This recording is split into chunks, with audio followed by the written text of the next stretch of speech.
Hi everyone, this is Nicole. Thank you so much for joining me today. Today I'm going to share one of the highly requested videos, which is to create a night sky background for a card.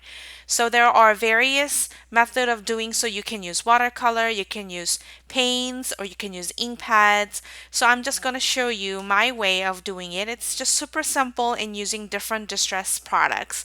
So getting a maximized use out of what you already have as well. So I'm going to start with few of the mini distress ink pads. I recently switched over to mini from the regular size pad because for me it was more space friendly, and also for me it fits better because I don't use whole a lot of ink pads. So I just switched over, and if you already have all the collection, you don't need to switch it over unless you really need to.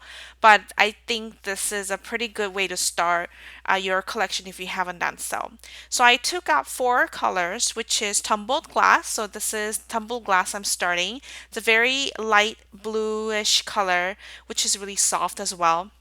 So I'm adding that onto my watercolor distress paper with some mini blending tool to highlight some lighted shading area.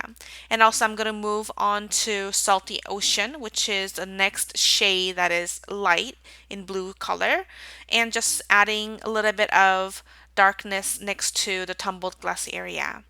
And after I'm done blending those, I'm going to move on to Chipped Sapphire. This is more of a navyish dark blue color. I would say it's not as dark as regular navy.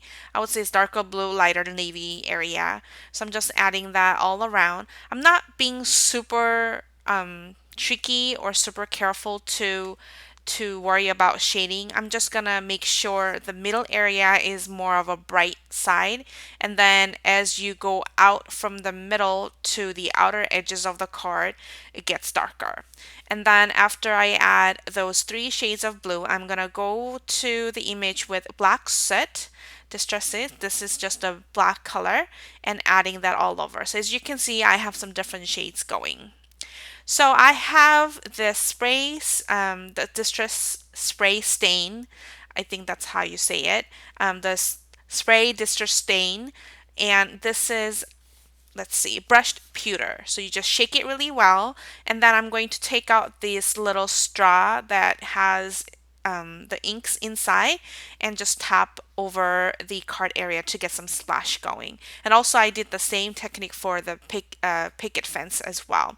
This is just a fun way to add a little bit of shimmer and take out some stars out of the sky and some bright spots in the night sky as well. For the sentiment, I'm going to use the Starry Night stem set from Waffle Flower, and this is one of my favorite sentiment from the set.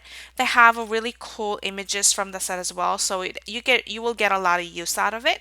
But I really like this circled sentiment, and it I just thought it would fit perfectly onto the card that we're creating today. So I just stamped that with Versamark ink pad onto a black cardstock from Simon Says Stamp, and I am heat setting it using some white embossing powder from Wow. This is bright opaque white superfine embossing powder, which is really great because you can get all those really tiny images from the set. So I'm going to heat set that with my heat tool, and I cut it out to trace the shape of the sentiment. I like that it's not a perfect circle. It's more like a really moon shape. So I thought it was really nice add to the image. So I actually took out some gray baker's twine, and you will notice I took out two strands from the one baker's twine thread because the regularly they all have 5 strands for each thread, and I just took two out, and I am using my multi-medium mat to run over the each strand so that I can make it harder and less wrinkly. This is a really great tip if you want to fiddle with the baker's twine or any twine or even ribbons that you have. If you want a little bit of sturdiness or firmness to it, you can use multi-medium mat. And you'll notice I'm using this super fine tip to use my multi-medium. I recently switched over and I saw a few people using it on the internet, so I thought I would give it a try. So far, I'm pretty liking it. It's really easy when you need to add sequence or adhere small amount onto the project like I'm doing over here to secure threads. It's just really convenient, and you don't have to worry about it getting all hard up onto that fine tip because it has a little bit of cover on it.